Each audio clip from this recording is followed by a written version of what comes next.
Hi guys, my name is Jessica Eddington and I am here with Dr. Russell Akin here at Midland Dermatology. He's a board certified dermatologist and fellowship trained Mohs surgeon.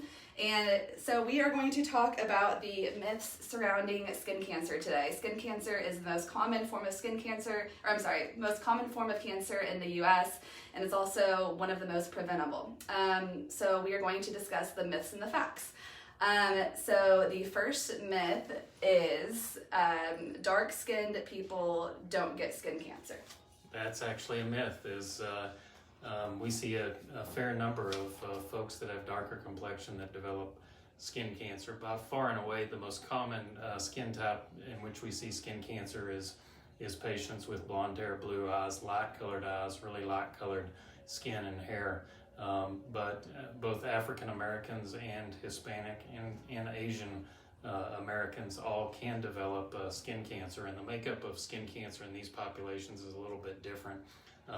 Skin cancer in darker pigmentation is much more commonly found as far as melanoma type skin cancer on the palms and soles, and it tends to be much further advanced as opposed to melanoma type skin cancer that is diagnosed in lighter skin. And I think a part of the reason for that is simply awareness and screening. And so knowing that it does occur, and then knowing to get in and get it checked out if you have something that's abnormal. We do see pigmented basal cells very commonly as well in Hispanic Americans, or darker pigmentation that's fairly common. Okay, good to know. So the second myth, only sun exposure causes skin cancer. Only sun exposure causes skin cancer. That's a myth to some extent, and let me explain.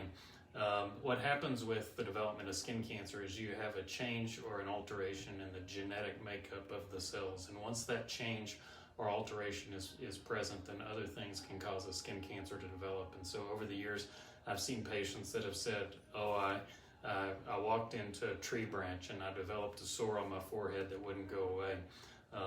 Or skin cancers in areas we don't commonly get sun exposures, like the genitalia area or areas that are typically not uncovered.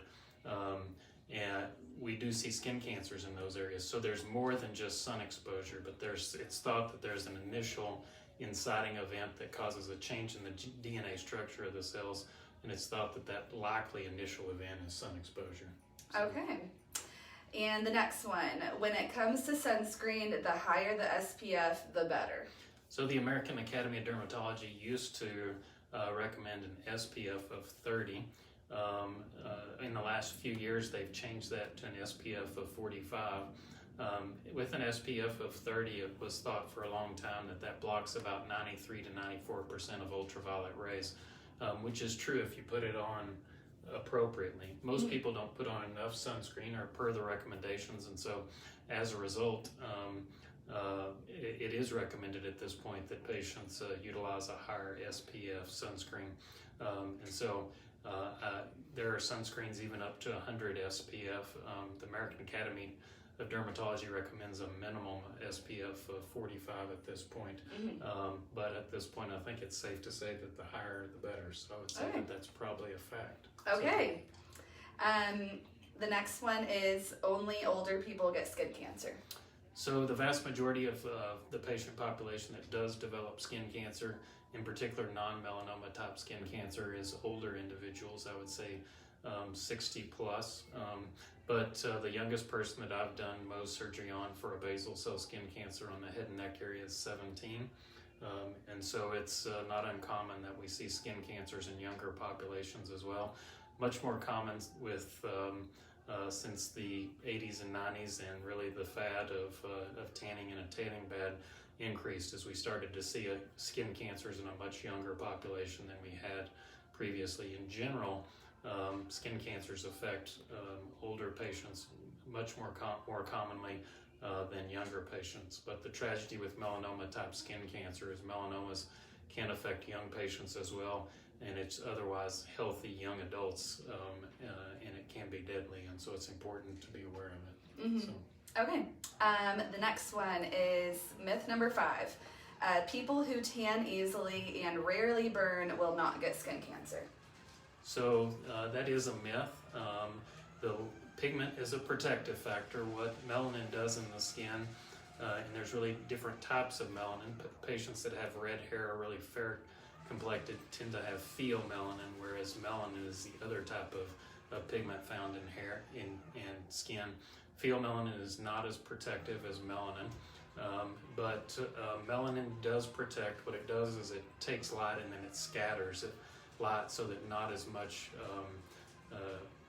damage occurs at the cellular level. But patients with pigmented skin can and do develop skin cancer, probably at a lower rate than fair-skinned individuals. So to some extent that is fact, but there's somewhat of a myth associated with it. So always wear your sunscreen. Always wear your sunscreen. That's Yep. exactly right, or protect yourself. Yeah. Okay. The next myth is skin cancer is not deadly. So myth, non-melanoma skin cancers tend to not be deadly as long as they're treated appropriately from the start. The risk of basal cells metastasizing and going other places is very rare, almost unheard of.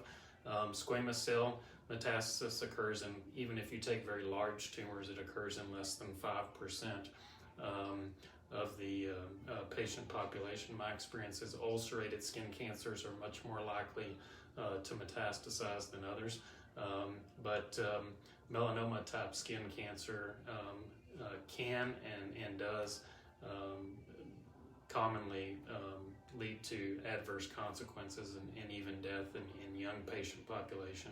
The two most aggressive forms of skin cancer, excluding very rare skin cancers, are probably Merkel cell carcinoma and then also melanoma type skin cancer. But both of those, if they are diagnosed early and treated appropriately, cause fewer problems. Okay, and the last myth, skin cancer is only limited to the skin. For example, can you get skin cancer on your eyes? Okay, so for the most part, and in particular when we're talking about that, we're talking about melanoma type skin cancer. But melanoma type skin cancer can affect any place in the body that has melanocytes, and so that is, of course, the skin, but you also have melanocytes in the pigment of the retina in the back of the eye, and so there is such thing as ocular melanoma or uveal melanoma. Patients that aren't screened on a routine basis usually show up with ocular melanoma with just a loss of eyesight in an eye.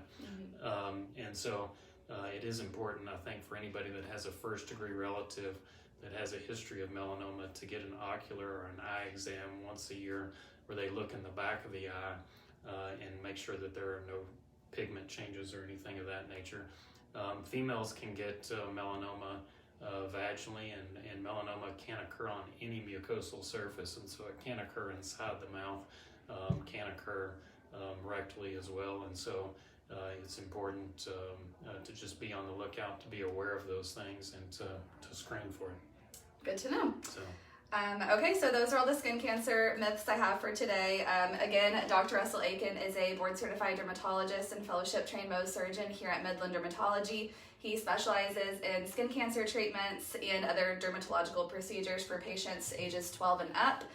If you're interested in scheduling an appointment with Dr. Akin or any of the providers here at Midland Dermatology, call 432-689-2512. Thank you. Thank you.